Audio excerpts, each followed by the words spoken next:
In this video, I'm going to show you how to change the screensaver on your Mac. Right click anywhere on the screen, click on change wallpaper. Here you can see screensaver, just tap on this. You can choose different options from here. As your screensaver, you can click on preview.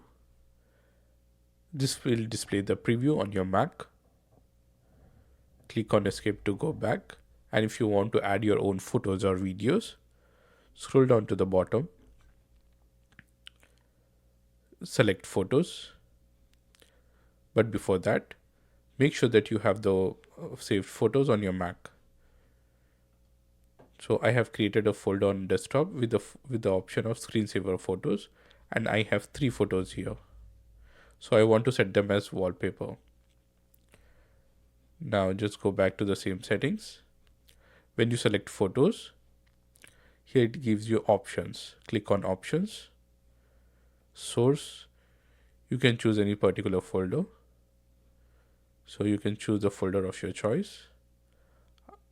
As I have created screensaver photos here in this folder, I'll select this folder. Click on choose.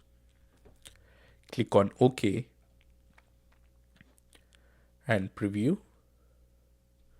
So this will display my photos as screensaver on your Mac.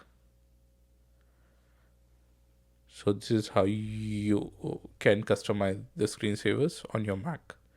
So that's it about the video, guys. For more videos like this, subscribe to iOS Droids.